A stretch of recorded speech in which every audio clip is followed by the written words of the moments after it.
WFYI podcast brought to you by Bloomington, Indiana, an American college town offering food and drink, college sports, outdoor activities, live music, cool art, and good times daily. Everyone is welcome in Bloomington. More information at visitbloomington.com. This is WFYI News Now. It's May 10th, and I'm Drew Daudelin. On today's show, what preliminary numbers say about voter turnout in Marion County for Tuesday's primary election, and Republican gubernatorial candidate Mike Braun's choice for running mate is creating questions and potential issues for his campaign. One question that needs to be asked is, is somebody ready? Is somebody prepared? Is somebody qualified to be the governor if they are chosen as a lieutenant governor nominee? Those stories coming up, but first, the new installment of a regular segment called The Checkup from Side Effects Public Media, where the health reporting team explores a single question sparked by a recent news story or maybe by one of our listeners. This time, the team looks into the bird flu to learn about the virus's transmission, its risk to humans, and the impact it has on food. The H5N1 bird flu has been common across wild bird populations for the last few years. It has led to the culling of millions of chickens in the United States. Now, in some sort of plot twist, the virus has been found in dairy cows for the first time this March. There's also been one documented case of bird flu in humans. Welcome to The Checkup. I'm Lizzie McGreevy, Community Engagement Specialist at Side Effects Public Media. And our checkup question today is, what do we need to know about the bird flu, its transmission, risks, and impact on our food? With me today to discuss that is side effect reporter Ben Thorpe. Hi. Hi, Ben. So listen, I've heard a lot of rumors about milk, and I need to know the barista's age-old question. Is it okay to put whole milk in my lattes? The FDA recently put out a survey that found 1 in 5 retail milks at the grocery store have some signs of virus, which I think caused a lot of people, including myself, a bit of concern when I saw it. But that virus is not active, and scientists say it's been neutralized by pasteurization. That's a pretty standard process where milk is heated up before being sold on commercial shelves. Let's listen to what Denise Darer-Spears told me. She's with the Indiana State Board of Animal Health. The Centers for Disease Control and the Food and Drug Administration, which oversees dairy inspection in the United States, has not expressed any concern about the safety of our milk.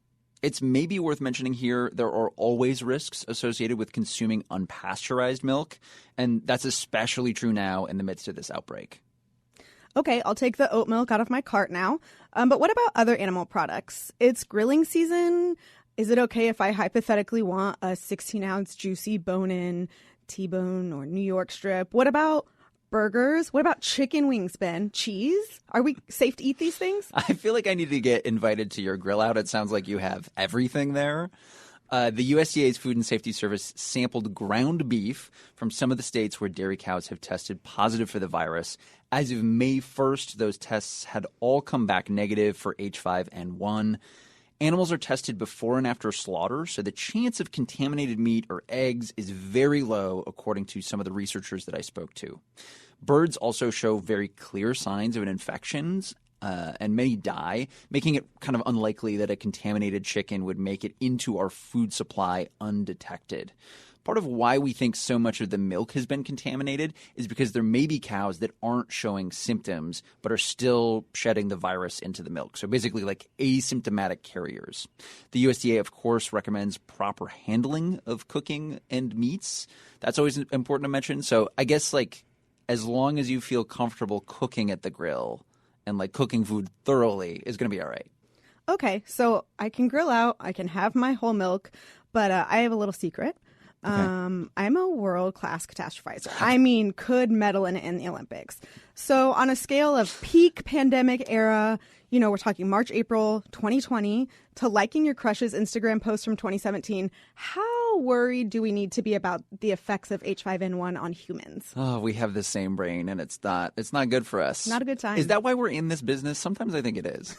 The thing to know is that one dairy worker in Texas did become infected with H5N1. It showed up as a case of pink eye with no accompanying respiratory symptoms. The CDC has since advised dairy workers to wear protective gear when coming into contact with sick animals. NPR recently reported that some experts are worried that we may not be testing enough people who work with farm animals to really know the extent of the spread here. But, there's a big but. Overall, at this time, the danger to humans, according to experts, is low. I spoke with Richard Webby. He's a virologist at St. Jude's Children's Research Hospital in Tennessee, and asked him to rank his concerns at this moment. He said H5N1 is still primarily a bird virus. So again, still right now, the risk for humans is considered to be low.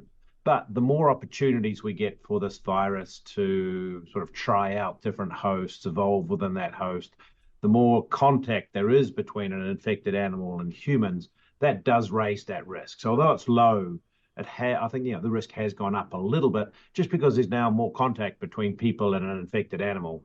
Great. So I feel like listening to a virologist is important, so I will not panic too much about it right now.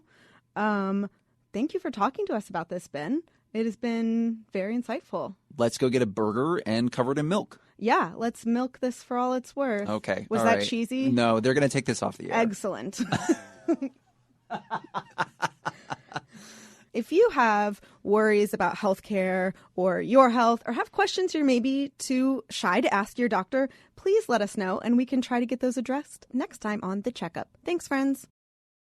That was The Checkup, a segment from Side Effects Public Media. Side Effects is a regional health reporting collaboration of NPR member stations across the Midwest, based here at WFYI. And preliminary voter turnout in Indianapolis and its donut counties was less than 20% in the May 7th primary election. Marion County had the lowest voter turnout of all those counties at roughly 14%.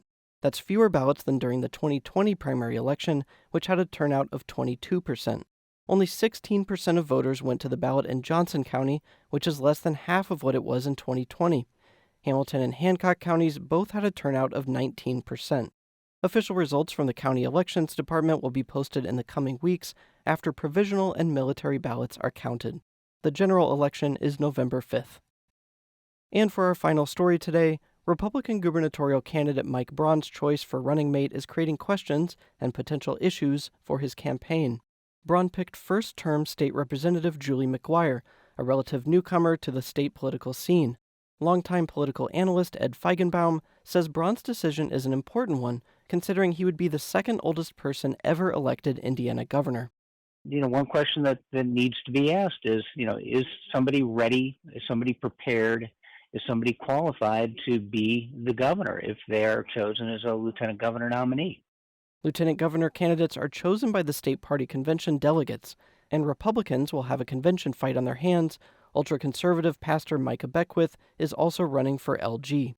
McGuire is perhaps best known for defeating incumbent far-right lawmaker John Jacob in the 2022 primary, which Feigenbaum says raises more questions about Braun's choice.